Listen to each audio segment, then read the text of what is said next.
Hola, bienvenidos a IPG Patsala de Español. Yo me llamo María Teresa Miramón y soy profesora visitante de la Universidad Jawaharlal Nehru en Nueva Delhi. A continuación vamos a ver el módulo 19 del paper 10 que se titula Sor Juana Inés de la Cruz. Vamos a tratar de entender los conceptos que subrayan la poesía de esta gran mujer, también perteneciente a la Edad Barroca, y también vamos a echar un vistazo a sus datos biográficos. Sor Juana Inés de la Cruz, que nació en 1651 y murió en 1695, en un principio se llamaba Juana Inés de Asbaje y Ramírez de Santillana. El 12 de noviembre de 1651 nació en San Miguel de Nepantla, en Amecameda. Su padre era vasco y su madre mexicana. Tuvo la suerte de vivir en una época en la que el rico producto literario del barroco fluía también en unas tendencias literarias de su país natal.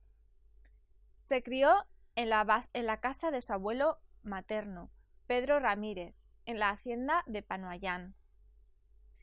Asombró a todos con su precocidad intelectual, ya que cuando era niña ya quería ir a la universidad, una cosa inaudita e insolente en la época. Ya sabía leer y escribir a los 3 años. Empezó a escribir poemas a los 8 años y compuso una loa al Santísimo Sacramento. Fue por su propio esfuerzo que pudo cultivar su conocimiento de la cultura. Se dice que solo le bastaron 20 lecciones para aprender latín. Cuando tenía 15 años se hizo dama e íntima amiga de la virreina, la esposa del virrey Mancera. Debido a su inteligencia, su ingenio brillaba por sí mismo en la corte. Leía tanto a los autores antiguos como a los españoles clásicos y modernos. Ya cumplidos los 17 años, tenía una gran maestría en la métrica y en la técnica culteranas. Su interés por la religión se hizo más profundo a los 16 años, cuando se integró en el convento de Santa Teresa la Antigua y luego en el de San Jerónimo. Rechazó totalmente el matrimonio a favor de la vida retirada y en el claustro se cristalizó la mayor parte de su obra, aunque ella tenía sus propios motivos profanos para escribir. En el convento fue responsable de la tesorería y rechazó la oferta de ser abadesa muchas veces. Su negación total del matrimonio le permitió mantener relaciones cortesanas e intelectuales y le posibilitó continuar sus estudios y seguir su gran pasión, el saber y la poesía. Pero en su época, estas decisiones no eran fácilmente admitidas si venían de una mujer. Como consecuencia, sufrió la censura que le impusieron sus superiores. Pero ella continuó su empresa que le llevaba contracorriente. Reunió una gran biblioteca, pero a los 40 años vendió sus libros y repartió el dinero entre los pobres. Como muestra de abnegación, cuidó a los enfermos, pero lamentablemente murió debido a la epidemia en el año 1695. Lo que es asombroso en la personalidad de Sor Juana es la fuerza con la que se oponía al patriarcado y establecía la importancia de la feminidad. Seguía un principio de no conformidad con las limitaciones literarias de una herencia masculina de las letras. Por ejemplo, en plena madurez literaria, criticó al jesuita portugués P. Vieira por un sermón suyo basándose en las limitaciones y las relaciones que impuso el jesuita entre lo divino, lo humano y el amor de Dios y el amor de los seres humanos. Fue tan crítica con él que el obispo de Puebla, don Martínez Fernández, le pidió dejar su actitud profana para darse enteramente a la religión. Ella respondió con una larga misiva autobiográfica, carta-respuesta a Sor Filotea de la Cruz, en que defendió los derechos culturales de la mujer, que incluyó su cristicismo del sermón. Sin embargo, más adelante, tuvo que vender sus 4.000 libros, sus utensilios científicos e instrumentos musicales para darlo todo a la caridad. Y se entregó completamente a la religión poco antes de su muerte. Mediante su sed de cultura, Sor Juana llegó a buscar el máximo desarrollo de su propia persona y dignidad. Junto con Juan Ruiz de Alarcón, está considerada como uno de los pilares de la literatura castellana en México. Y ahora, respecto a su obra literaria, tenemos que decir que su producción literaria es abundante, desde obra poética hasta prosa y teatro. Sus textos son claros indicadores de que leía mucho. Podemos ver la influencia de Góngora, Quevedo o Calderón de la Barca en su obra poética, de la que vamos a hablar en primer lugar. Aunque su poesía es muy diversa, en su poesía lírica, la que le ayudó a ganar fama internacional, utilizó la sátira en sus redondillas y también villancicos, pero es más conocida por su poesía amorosa, encarnada en su primer libro, Inundación Castálida.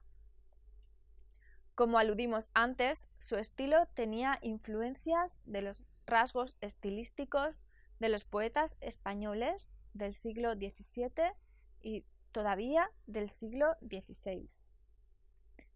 Desde otro punto de vista, se considera que estas mismas influencias la aprisionaban porque no podía, a pesar de su intelecto, desarrollar su propio estilo como mujer.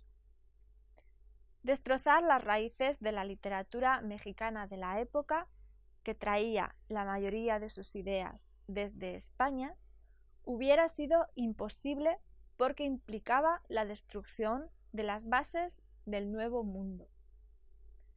Su obra poética tiende hacia la búsqueda del balance entre la tradición y la originalidad.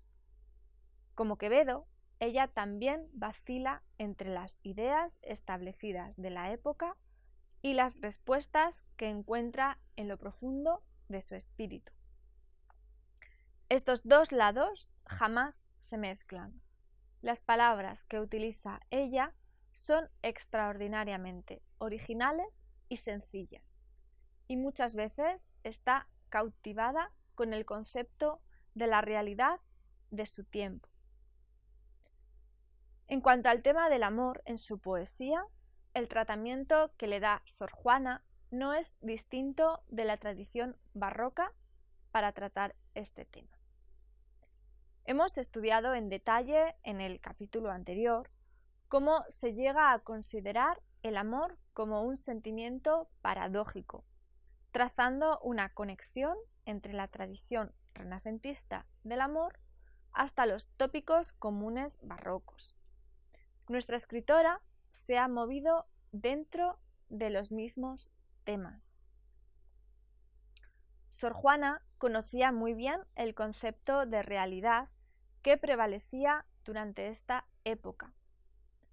Como toda filosofía barroca, la realidad también está llena de parejas contrarias.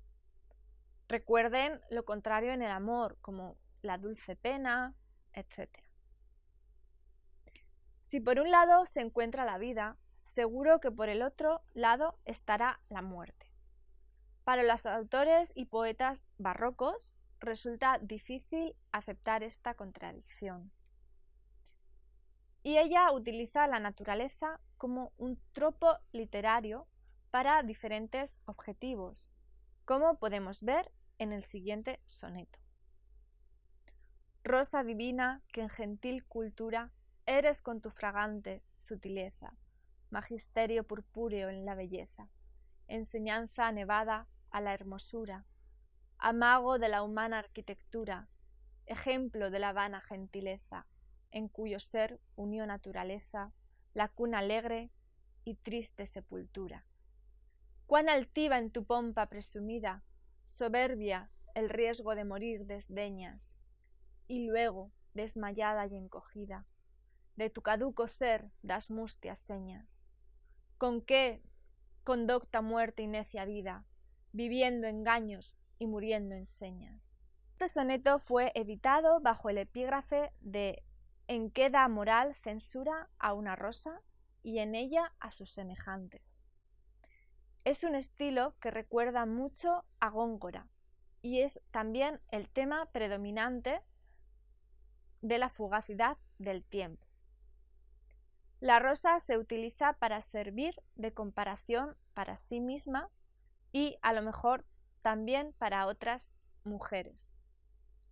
También podría ser que utiliza la rosa como figura simbólica del traslado a las tierras americanas.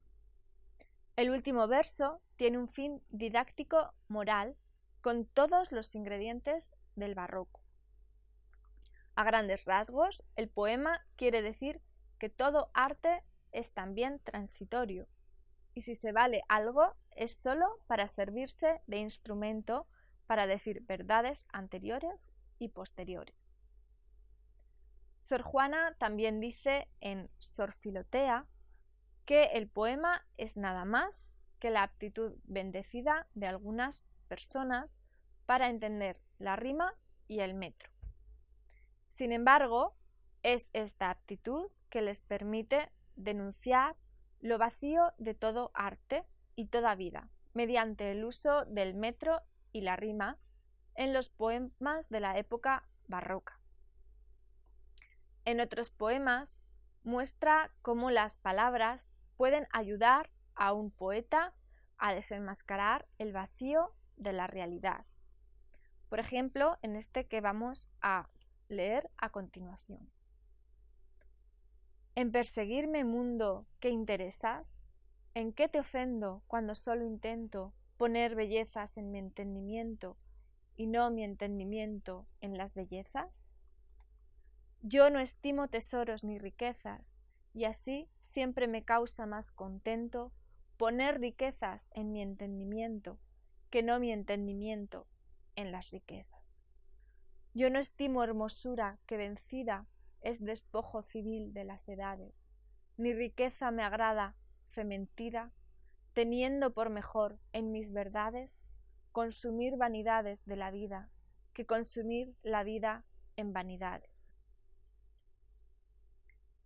Hay cierto orgullo en estas líneas también, un orgullo que debe ser una mujer la que escribe bien, pero que está rodeada por hombres intelectuales. Además, el sarcasmo y la ironía nos llegan directamente desde estos versos. Queda claro que ella se inspira en los estilos de Góngora y Quevedo, pero su inteligencia se ve claramente cuando nos dice que la belleza y la inteligencia es una dote divina que puede bendecir tanto a las mujeres como a los hombres.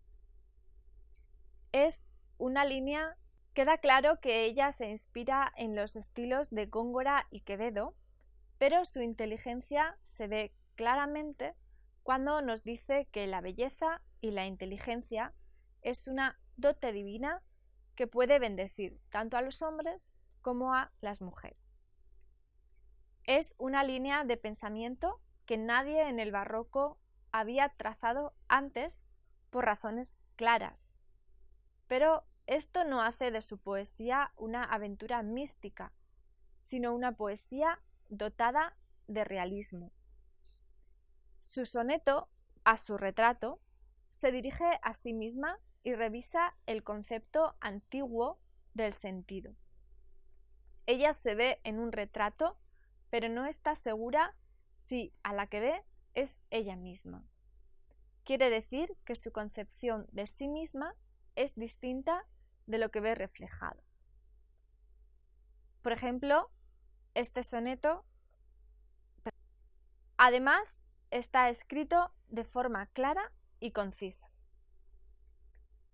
Este que ves, engaño colorido, que del arte ostentando los primores, con falsos silogismos de colores, es cauteloso engaño del sentido.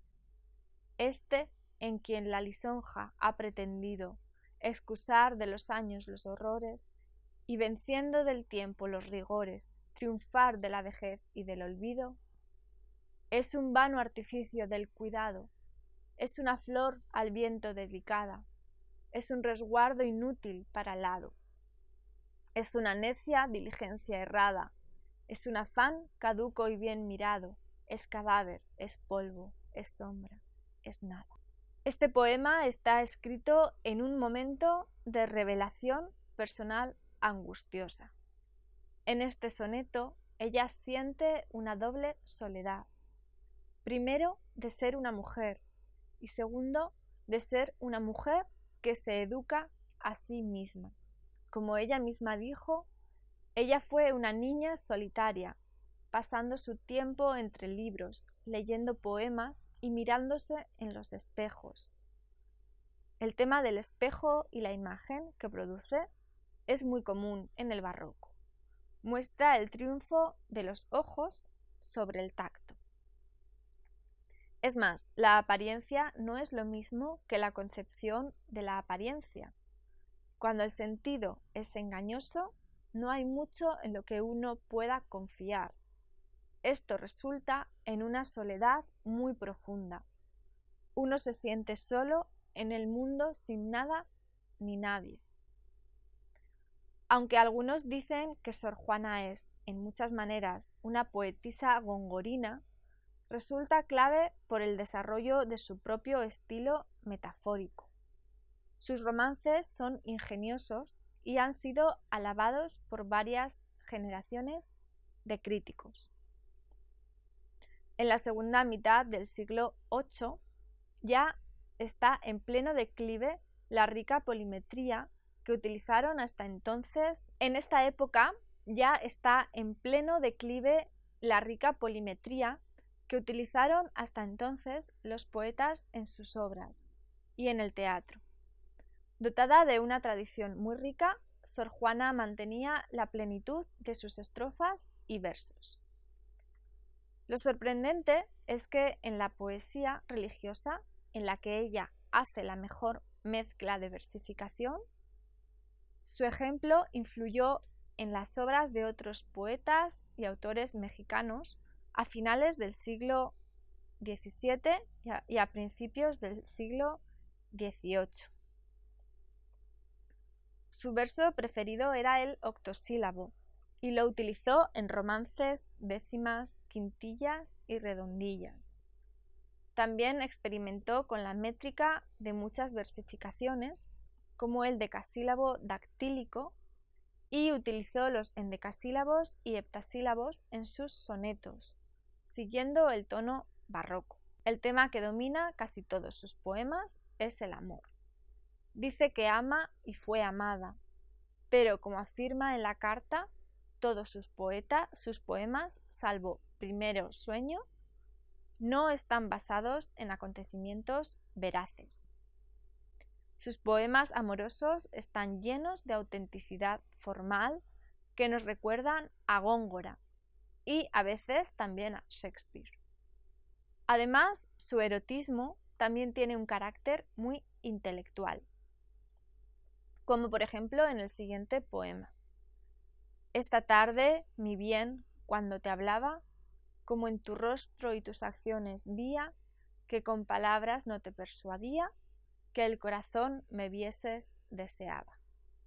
Y amor que mis intentos ayudaba, venció lo que imposible parecía, pues entre el llanto que el dolor vertía, el corazón deshecho destilaba. Baste ya de rigores, mi bien, baste. No te atormenten más celos tiranos, ni el vil recelo tu quietud contraste con sombras necias, con indicios vanos. Pues ya en líquido humor viste y tocaste mi corazón deshecho entre tus manos. Este poema tiene todos los ingredientes barrocos. Platonismo en el amor, pero con el ardor de la pasión.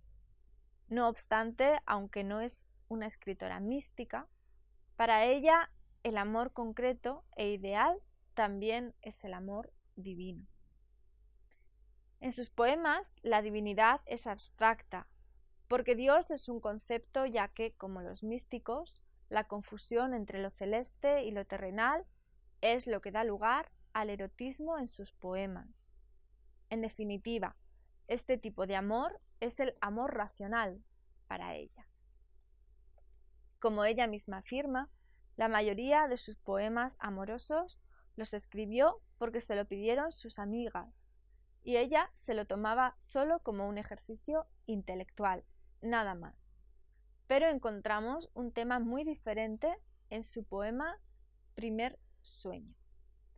El argumento del poema gira en torno del alma que se despierta y se afirma. Decide explorar nuevos rumbos, pero cuando se despierta, el cuerpo quiere reclamar lo suyo. Entonces, el conocimiento que se despierta con el alma fue solamente un sueño. El acto de conocer es también un engaño. Este tema influyó en las obras posteriores y se mantiene como un tema muy importante en toda la poesía occidental. En cuanto a la prosa, hemos mencionado que escribió la respuesta a Sor Filotea de la Cruz en forma de carta. Es una de sus obras más importantes. Empezó con la publicación del jesuita portugués Antonio Vieira en un libro con el título de Carta Atenagórica, en alusión a la diosa de la sabiduría de la antigüedad griega, Atenea. Fue publicado por el obispo de Puebla, quien firmó una introducción a este libro bajo el seudónimo de Sor Filotea de la Cruz. En ella criticaba a Sor Juana por sus estudios profanos y la temática mundana de sus poemas. Le aconsejaba preocuparse más por los temas religiosos. 3 meses después, ella respondió con su respuesta a Sor Filotea, una carta en la que, dando datos autobiográficos, ella se defendió como mujer educada. Este texto parece ser un manifiesto feminista, porque en ella Sor Juana hace referencias a toda clase de problemas que tenía como mujer con su sed de sabiduría en un mundo de hombres. Dice que cuando era niña desarrolló muy temprano las ganas de leer y escribir. Tenía que hacerlo a escondidas para que nadie le regañara o le obligaran a cocinar o tejer, pasatiempos típicos de mujeres. También cuenta que era muy solitaria y se educó a sí misma porque no se consideraba honroso que una mujer estudiara en aquellos tiempos. Afirma que no le importaba lo que se dijera sobre el lugar de las mujeres en la sociedad. Para ella, Dios se manifestaba mediante las letras. Todos estos argumentos los vemos también en sus poemas. Es como una lucha del día a día para ella. Ella termina diciendo que Dios hizo sufrir a su propio hijo porque él no ayudaba a las mujeres a realizar objetivos más importantes en la vida que la cocina. Pide perdón por si ofendía a alguien y firma la carta. Fue una lástima que en realidad ella dejara de escribir unos años después de reivindicarse de esta manera, porque se entregó a la religión por completo. A día de hoy, no hay datos concretos sobre esta decisión suya. Podría ser que fuese víctima de un proceso inquisitorial o que tuviera miedo después de la publicación de esta obra. Lo que queda claro es que para ella fue muy difícil ser la única mujer en contra de un fuerte patriarcado. Como conclusión, podemos decir que queda claro que el proceso de leer una obra necesita la participación del lector también. Ninguna obra puede encarnar todos los contextos sociales e históricos y aun culturales que nos pueden ofrecer un periodo histórico. Por eso, el lector lleva el texto, el bagaje cultural y el entendimiento de los textos previos leídos antes. En tal caso, la obra de Sor Juana nos da un sentido de modernidad con sus ideales feministas. Para los estudiantes del siglo XXI, sus obras ofrecen una visión de la larga lucha de la mujer como individuo en contra de las reglas establecidas de la sociedad. Pero hay que ser cuidadosos con no atribuir significaciones que no intentó la autora en su obra. Con gran pasión defendió Sor Juana su pasión por las letras y nos dio pruebas de su ingenio. Pero esto no es su único éxito. Se inició en la poesía barroca el desafío a los modelos en cuanto a los aspectos formales. Esto ocurrió paralelamente también con otras artes plásticas en México en aquel tiempo. Para ella, su obra era un instrumento para expresar su pasión por la sabiduría y su angustia que, por ser mujer, no podía ir a la universidad. Afortunadamente, el ambiente del convento la ayudó a cultivar su gusto completamente. Debido a su contribución a la literatura, no solo del barroco, sino universal, se la conoce como la 10ª musa. Muchas gracias por su atención. Esto ha sido todo en el módulo sobre Sor Juana Inés de la Cruz. Nos vemos pronto.